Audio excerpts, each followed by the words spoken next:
Allahumma salli ala Sayyidina Muhammad. Bismillahirrahmanirrahim. Assalamualaikum warahmatullahi wabarakatuh. Innal hamdalillah nahmaduhu wa nusalli wa nusallim ala rasulihil karim, amma ba'du. Hadirin yang berbahagia, yang tentunya sama-sama mengharap ridha Allah Subhanahu wa taala. Kita masih dalam ta'lim di bab kisah ahli zuhud dan dermawan dalam kitab Fadilah Sedekah. Kisah yang ke-18. Muhammad bin Sama' rahmatullah alaih menceritakan, Musa bin Muhammad bin Sulaiman Al-Hasimi adalah seorang laki-laki terhormat dari kalangan Bani Umayyah. Ia menghabiskan waktunya dengan memenuhi segala hawa nafsunya dalam hal makan, minum, pakaian, serta permainan dan kesenangan yang penuh gairah dan kenikmatan.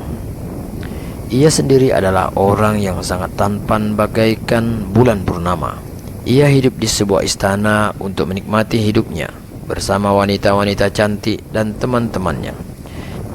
Ia selalu bersenang-senang dengan duduk-duduk bersama banyak wanita, jauh dari rasa cemas dan kesusahan dunia. Segala jenis kenikmatan dunia ia regu. Penghasilannya mencapai 303.000 dinar per tahun. Semua penghasilannya hanya dihabiskan untuk permainan dan berfoya-foya. Di rumahnya terdapat sebuah kamar yang tinggi yang dikelilingi oleh banyak jendela. Beberapa jendela menghadap ke jalan umum dan selalu terbuka. Dengan duduk di sampingnya, ia melihat orang-orang yang lalu lalang. Di bagian yang lain terdapat beberapa jendela yang terbuka ke arah taman, yang apabila ia duduk di atasnya, ia dapat menghirup angin sejuk dan segar yang dipenuhi semerbak wangi bunga. Di tengah istananya berdiri sebuah pavilion berkubah gading gajah yang bertahtakan paku-paku perak yang disepuh emas. Di dalam pavilion itu terdapat sebuah singgasana yang di atasnya berhiaskan mutiara. Pemuda Hasimi ini duduk di kubah yang menyenangkan dengan mengenakan surban bertahtakan mutiara yang diikatkan di kepalanya. Di dalam pavilion berkubah itulah para kekasih dan teman-teman dekatnya selalu berkumpul menemaninya. Para pelayan berdiri dengan sopan untuk menunggu perintah-perintahnya. Di depan pavilion itu duduk sekumpulan gadis-gadis penyanyi dan penari. Jika ia ingin mendengarkan nyanyian, ia cukup memandang ke arah gitar, maka semua penyanyi akan hadir dan melantunkan lagu-lagu dengan diiringi musik. Apabila ingin mengakhirinya, ia cukup mengisyaratkan tangannya ke arah gitar, maka nyanyian akan berakhir. Setelah kesenangan ini berlangsung sampai larut malam, hingga rasa kantuk mengalahkannya. Jika ia tidak sadarkan diri karena terlalu banyak minum minuman keras, maka teman-temannya pergi dan ia ditinggalkan seorang diri di dalam kamar didampingi gadis yang ia inginkan. Sepanjang malam ia berduaan dengan gadis yang diinginkan. Pada pagi harinya ia sibuk dengan permainan catur dan dadu yang lain. Di hadapannya tidak pernah dibicarakan kabar-kabar yang menyedihkan, kabar kematian seseorang, kabar sakitnya seseorang, dan lain-lain. Di dalam perkumpulannya, hal-hal yang dibicarakan sepanjang waktu hanyalah perkataan-perkataan yang menyenangkan hatinya dan kisah-kisah yang membisikkan orang tertawa. Dan setiap hari berbagai minyak wangi dengan berbagai aroma dan jenisnya didatangkan di perkumpulannya. Vas-vas bunga yang harum dipersembahkan kepadanya. Demikianlah ketua suku tersebut menjalani hidupnya selama 27 tahun dalam kemewahan dan kesenangan. Pada suatu malam, ketika ia duduk sebagaimana biasanya di pavilionnya, ia mendengar suara yang merdu dan sangat mempesona dari suatu tempat yang jauh. Suara yang ia dengarkan itu sangat berbeda, bahkan lebih merdu daripada penyanyinya, sehingga ia menjadi gelisah karenanya. Ia menyuruh pemain musik agar musik dihentikan, lalu menjulurkan kepalanya keluar jendela agar dapat memperhatikan suara tersebut. Untuk sesaat, suara tersebut mengambang di udara, kemudian sepi, lalu terdengar lagi. Ketua suku tersebut langsung menyuruh para pelayannya untuk menjemput laki-laki yang memiliki suara yang mempesona tersebut. Para pelayan segera berlari menuju arah suara itu. Mereka mencari sumber suara itu sampai mereka tiba ke sebuah masjid. Dalam masjid itu terdapat seorang pemuda yang lemah, wajahnya pucat, rambutnya kusut, perutnya menempel dengan punggung, dan ia mengenakan 2 helai kain sarung yang sangat kecil, sehingga apabila ia mengenakan kain yang lebih kecil, tentu auratnya akan terlihat. Pakaiannya terbuat dari kain yang kasar. Ia sedang berdiri sholat menghadap Allah dan membaca Al-Quran di dalam masjid. Tanpa berkata sepatah kata pun, tiba-tiba para pelayan menangkap pemuda itu dan membawanya menghadap majikannya. Pemuda itu dipaksa keluar dari masjid dan segera dibawa ke pavilium oleh para pelayan sambil berkata, "Tuan, inilah orang yang Tuan inginkan." Dalam keadaan tak sadarkan diri, majikan tersebut bertanya, "Siapakah orang ini?" Para pelayan menjawab, "Tuan, inilah orang yang suaranya engkau dengar." Majikan itu bertanya, "Di manakah engkau dapatkan ia?" Mereka menjawab, "Tuan, kami mendapatinya di masjid. Di tempat tersebut, ia sedang membaca Al-Quran." Majikan itu berkata kepada lelaki itu, "Apa yang kamu baca?" Setelah membaca ta'awuz, laki-laki itu mulai membaca ayat-ayat berikut ini. A'udzubillahi minasyaitonirrajim. Bismillahirrahmanirrahim.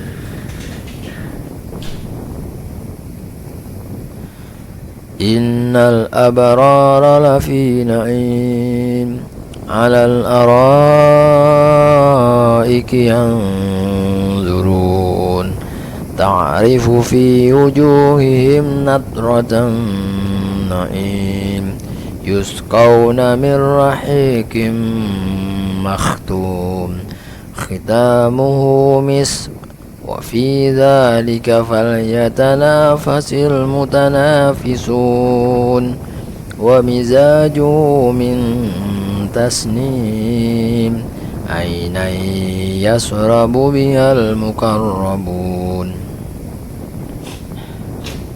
Artinya, sesungguhnya orang yang berbakti itu benar-benar berada dalam kenikmatan yang besar, yaitu surga. Mereka duduk di atas divan-divan sambil memandang. Kamu dapat mengetahui dari wajah mereka kesenangan hidup mereka yang penuh kenikmatan. Mereka diberi minum dari khamar murni yang dilaknat. Laknya adalah kasturi, dan untuk yang demikian ini hendaknya ia berlomba-lomba.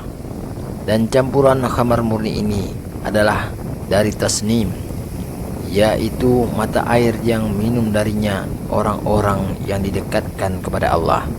Al-Quran Surah Al-Mutaffifin ayat 22-28. Laki-laki miskin itu berkata kepada ketua suku, "Wahai orang yang tertipu, istanamu ini, kamar-kamarmu ini, dan permaidani-permaidani ini tidak dapat menandingi kerajaan, kamar-kamar dan permaidani di surga, karena di dalam surga terdapat singgasana-singgasana yang di atasnya terdapat kasur yang tebal dan empuk.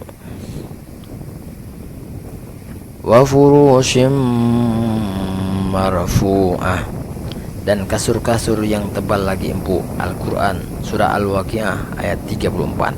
Muttaqi'ina ala furushim batainuha min istabrak wajanal jannataini dan. Mereka bertelekan di atas permaidani yang bagian dalamnya terbuat dari sutra yang lembut, dan buah-buahan kedua surga itu dapat dipetik dari dekat. Al-Quran Surat Ar-Rahman ayat 54. Muttaqi'ina ala rafrafin khudrin wa abqariyin hisan. Mereka bertelekan di atas bantal-bantal yang hijau dan permadani-permadani yang indah. Al-Quran Surah Ar-Rahman ayat 76. Dari atas dipan-dipan itu, wali-wali Allah akan melihat dua mata air yang mengalir di dalam dua kebun. Fihima ainani tajriyan.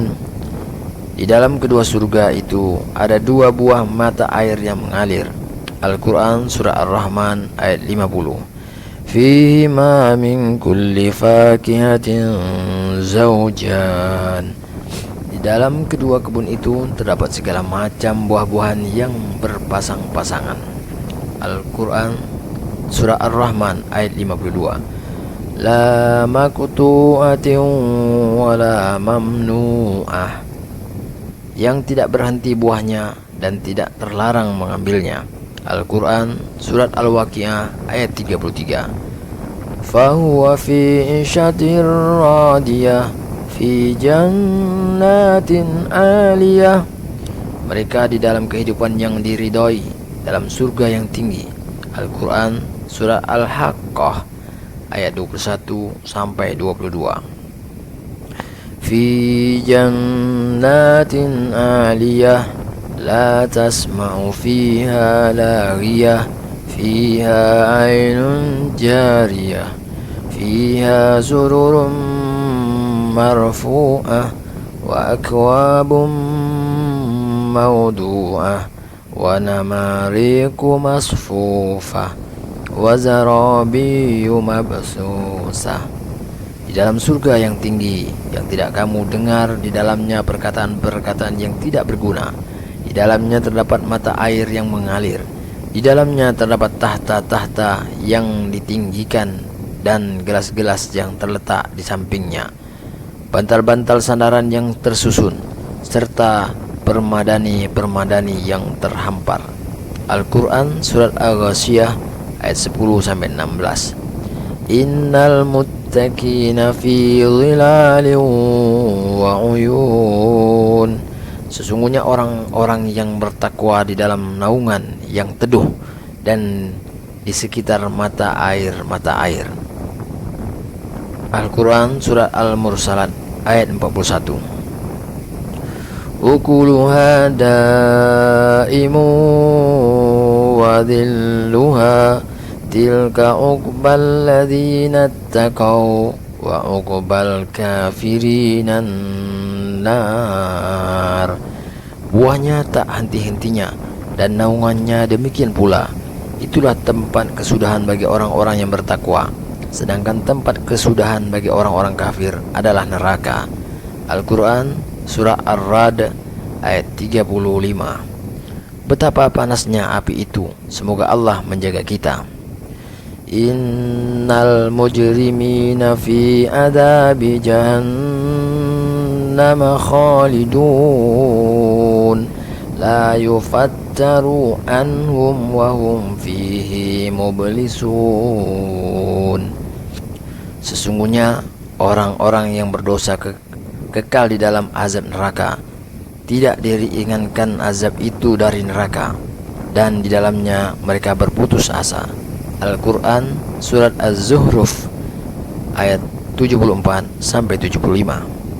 Innal mujrimina fi dhalalin wa su'ur yawma yushabuna fin nari ala wujuhihim dzuqu massa saqar. Sesungguhnya orang-orang yang berdosa berada di dalam kesesatan di dunia, dan dalam neraka ingatlah pada hari mereka diseret ke neraka atas muka mereka. Dikatakan kepada mereka, rasakanlah sentuhan api neraka. Al-Quran Surah Al-Qamar ayat 47 sampai 48. Fi samumin wa hamim wa dhillim min yahmum. Dalam siksaan angin yang sangat panas dan air panas yang mendidih, dan dalam naungan asap hitam. Al-Quran Surat Al-Waqi'ah ayat 42 sampai 43.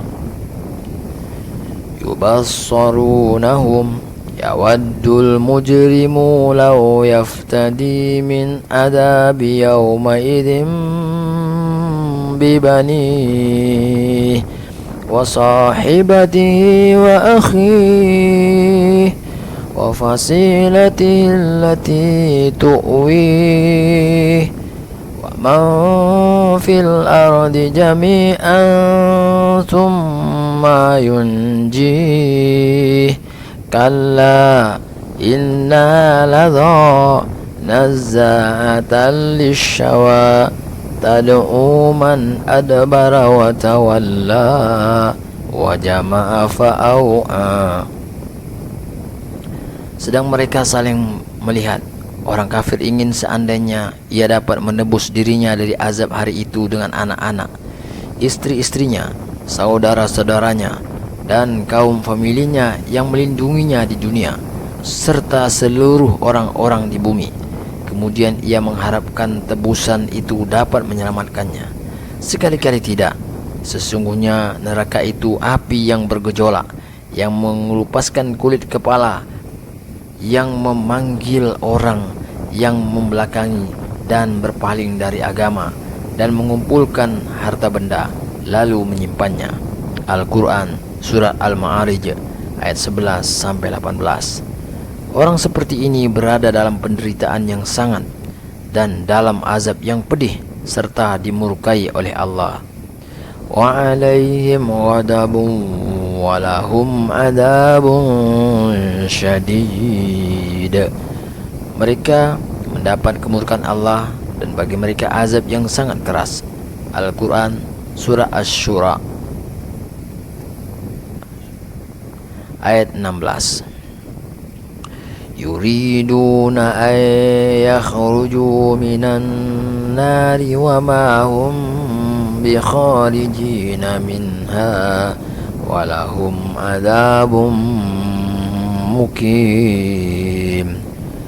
Mereka ingin keluar dari neraka, padahal sekali-kali mereka tidak dapat keluar dari azab ini, dan mereka memperoleh azab yang kekal. Al-Quran Surat Al-Ma'idah ayat 37.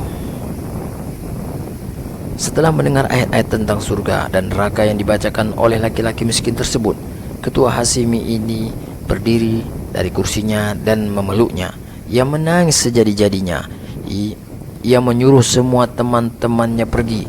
Lalu ia keluar bersama laki-laki miskin itu ke halaman rumahnya dan duduk di atas tikar. Ia meratapi masa mudanya dan menangisi keadaannya. Laki-laki miskin itu terus menasihatinya hingga waktu subuh. Ia mengingatkan agar ketua Hasimi ini segera bertaubat dan memulai kehidupan yang baik. Hasimi itu menyatakan bertaubat di hadapan laki-laki miskin itu dan berjanji kepada Allah bahwa ia tidak akan berbuat dosa lagi pada masa mendatang. Kemudian pada siang harinya ia kembali bertaubat di hadapan khalayak ramai. Setelah itu ia mengambil sebuah tempat di pojok masjid dan sibuk beribadah. Semua harta benda dan kekayaannya dijual dan seluruh uang hasil penjualan disedekahkan semuanya. Semua pembantunya diberhentikan. Semua benda dan barang-barang yang diambil dengan jalan kezaliman ia kembalikan kepada yang berhak. Banyak hamba sahayanya, baik laki-laki maupun perempuan, yang ia merdekakan. Ada pula hamba sahaya yang dijual dan uangnya disedekahkan, yang mengenakan pakaian yang tebal dan kasar dan makan roti dari gandum yang kasar. Sepanjang malam ia mengerjakan sholat dan berpuasa pada siang harinya. Kehidupannya sangat sederhana karena rasa malu yang timbul pada dirinya sendiri. Hal itu membuat para ahli sufi dan orang-orang soleh mengunjunginya. Mereka menasihatinya agar tidak menghukum dirinya sendiri terlalu keras. Mereka berkata, kasihanilah dirimu. Allah Maha Penyayang, Maha Pemurah. Ia akan memberi pahala yang berlimpah kepada amal yang sedikit. Akan tetapi ketua Hasimi itu menjawab, teman-temanku, aku lebih mengetahui keadaan diriku sendiri. Kalian tidak tahu betapa aku telah banyak berbuat dosa kepada Tuhanku. Siang dan malam aku selalu mendurhakai perintah-perintahnya dan telah menceburkan diriku dalam berbagai kezaliman yang sangat kejam. Hidupku penuh bergelimangan dosa. Ia menangis dengan sangat pilu. Dalam keadaan seperti itu, ketua Hasimi tersebut menunaikan ibadah haji dengan berjalan kaki tanpa menggunakan alas kaki. Ia mengenakan pakaian dari kain yang tebal dan hanya untuk membawa bekal 1 mangkuk makanan dan 1 tas kecil. Dalam keadaan seperti itu, sampailah ia di Mekah Al-Mukarramah. Setelah menunaikan ibadah haji, ia tetap di Makkah Mukarramah hingga wafatnya. Semoga Allah merahmatinya dengan rahmat yang berlimpah. Selama tinggal di Makkah Al-Mukarramah, ia senantiasa pergi ke Hatim dan menghabiskan seluruh malamnya dengan merengek, meratap dan menangis di hadapan Allah Subhanahu wa taala. Ia selalu berdoa, "Ya Allah, betapa banyak malam-malam yang telah kulalui begitu saja tanpa mengingatmu. Bahkan sesaat pun aku tak pernah mengingatmu. Aku telah menentangmu dan berlumuran dosa-dosa besar. Ya Allah, semua kebaikanku telah sirna, kesempatan untuk berbuat baik telah ku sia-siakan. Tinggallah kini aku dengan beban dosa di pundakku. Apa yang harus kulakukan pada hari ketika aku harus berdiri di hadapanmu? Betapa sangat sengsaranya aku pada hari ketika buku catatan amalku akan dibentangkan.